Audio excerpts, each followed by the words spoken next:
नमस्कार, प्रणाम, जय श्री राम आप सभी को। एक बार फिर हाजिर हूँ मैं आप सभी के समक्ष एक नए विषय के साथ। और विषय है कि व्यक्ति को उसके द्वारा किए जाने वाले अच्छे व बुरे कर्मों का फल तो मिलता ही है, लेकिन इसके मिलने की प्रक्रिया व समय सीमा क्या है। और दूसरा,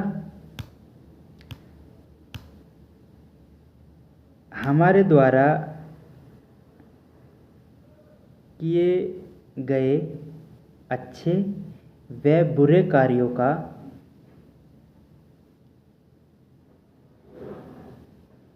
फल हमारे परिवार या हमारी संतान से भी कोई संबंध है क्या। साथियों, विषय बहुत बड़ा है और इस विषय को सीमित शब्दों व सीमित समय में बांधना, समझाना या बताना बड़ा कठिन कार्य है, लेकिन फिर भी मैं बहुत कम शब्दों में, बहुत कम समय में और बहुत कम उदाहरण के साथ आपको यह बताने का प्रयास करूंगा। अपने जीवन के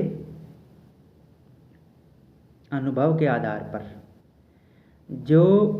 मैंने अपने साथ, अपने परिवार के साथ, यार दोस्तों के साथ रहकर महसूस किया है और बड़े बारीकी से महसूस किया है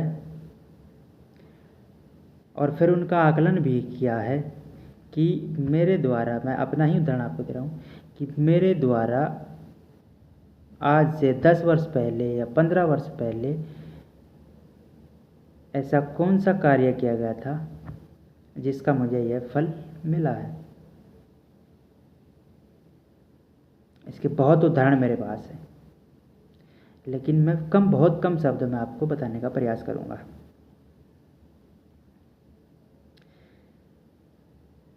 कि हमको हमारे अच्छे या बुरे कर्मों का फल किस प्रकार मिलता है। इसकी शुरुआत आप इस तरह से मान लीजिए कि हमारी उम्र 10 या 12 वर्ष है। एक उम्र का भी आप क्राइटेरिया इसमें रख सकते हैं या समझ का भी रख सकते हैं। हमारी समझ के अनुसार, हमारी समझ से मतलब ये है कि हम अगर कोई कार्य कर रहे हैं,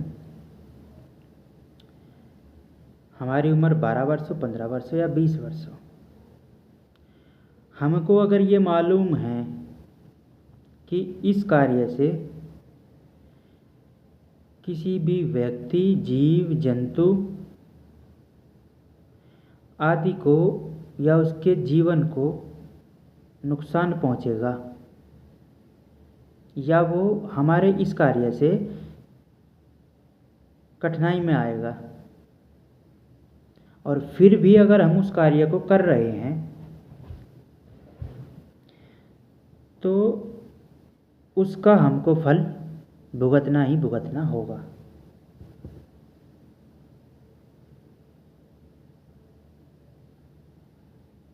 आप इस तरह से मान लीजिए,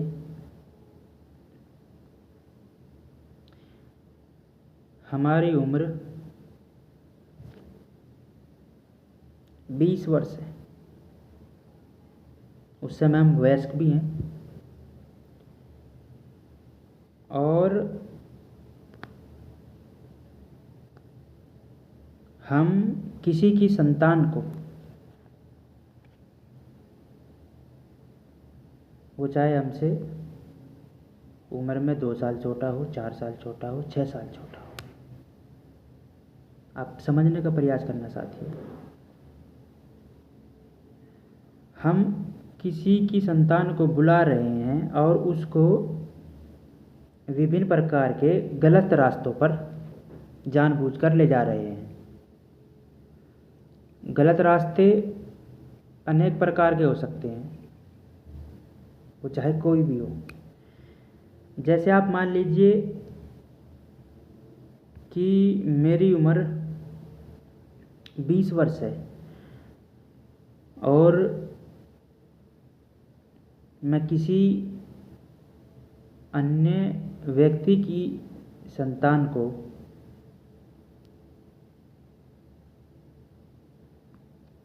अपने साथ बुलाता हूँ, या मैं उसके साथ रहता हूँ या वो मेरे साथ रहता है, और मैं उसको यह कह रहा हूँ कि तुम बीड़ी पियो, सिगरेट पियो या दारू पियो। ये एक सिर्फ उदाहरण है, नहीं तो एग्जाम्पल इससे भी अलग बहुत है। ये तो एक छोटा सा उदाहरण मैं दे रहा हूँ। और मैं ये जानता हूँ कि अगर यह व्यक्ति दारू पिएगा, या यह बच्चा मान लो, कोई भी मान लो कि यह दारू पिएगा और इस कार्य से इसका और इसके परिवार का नुकसान होगा, कोई लाभ नहीं है। इतना ज्ञान मुझे अगर है, अब मैं फिर भी अगर उसको उस कार्य के लिए प्रेरित कर रहा हूँ, उकसा रहा हूँ, तो आप यकीन मानिए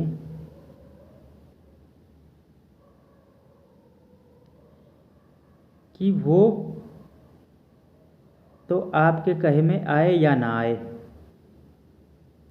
वो आपके कहे से बीड़ी, सिगरेट, तम्बाकू, दारू पिए या ना पिए, लेकिन आप खुद महसूस करोगे कि जब आपकी संतान होगी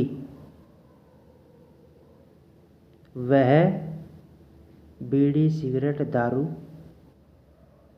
या और भी अन्य कोई गलत रास्ते आपने किसी की संतान को दिखाने का प्रयास किया हो,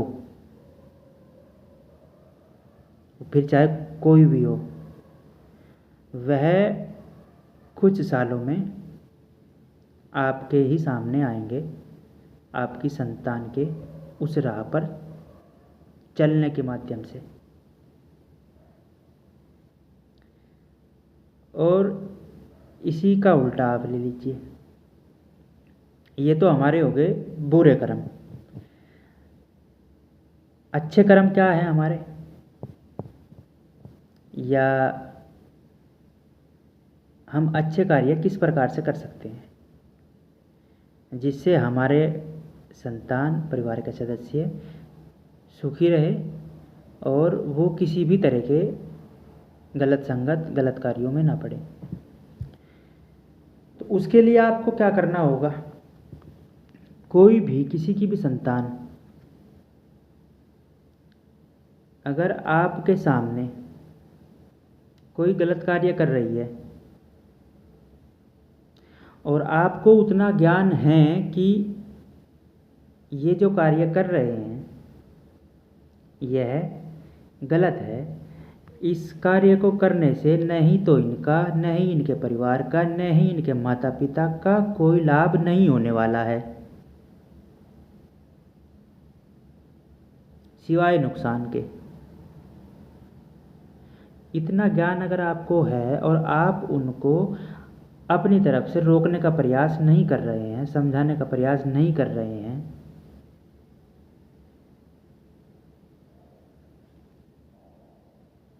तो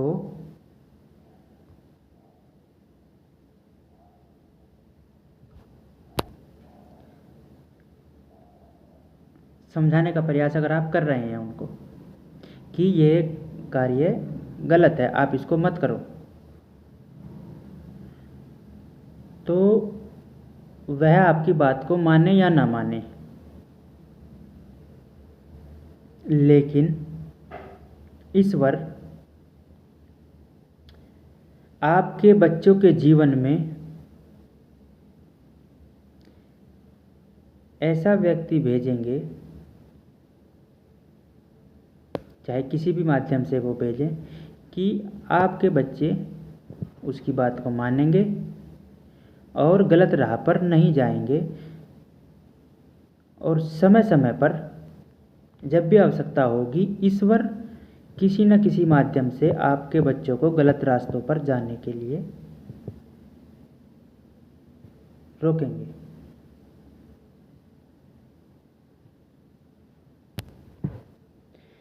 और इसी के साथ साथ हम किसी भी परेशानी में घिरे व्यक्ति या उसकी बुरे समय में उसका मजाक उड़ा रहे हैं और उसके बुरे समय की चर्चा हम हंसकर कर रहे हैं, न कि कोई सहयोग कर कर, और हंसकर हम उसके बुरे समय की चर्चा कर रहे हैं, यह भी एक बहुत गलत कार्य है।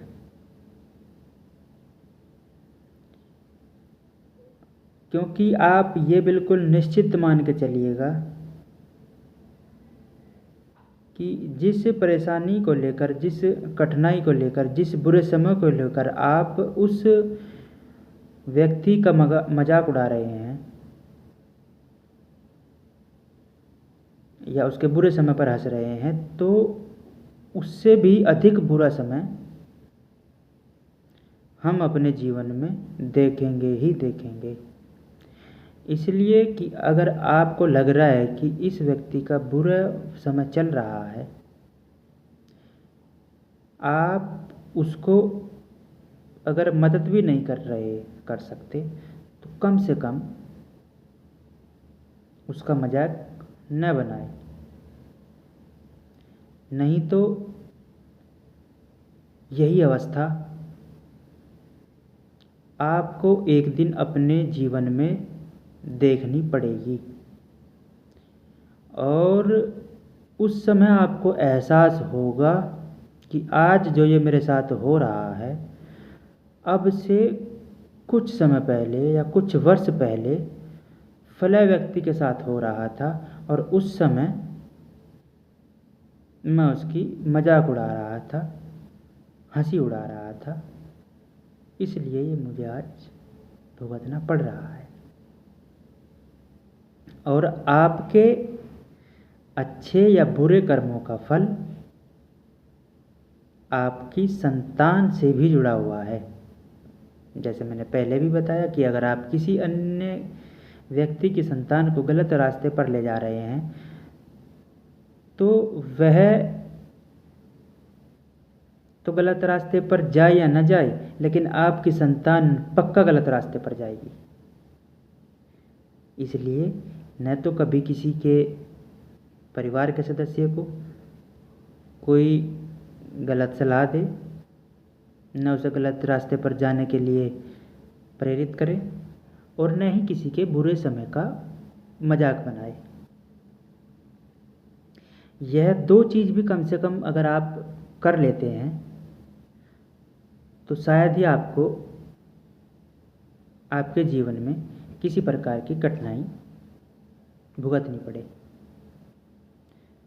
फिलहाल इतना ही, फिर मिलेंगे आपसे बाद में अन्य किसी विषय के साथ। जब तक के लिए नमस्कार, प्रणाम, जय श्री राम।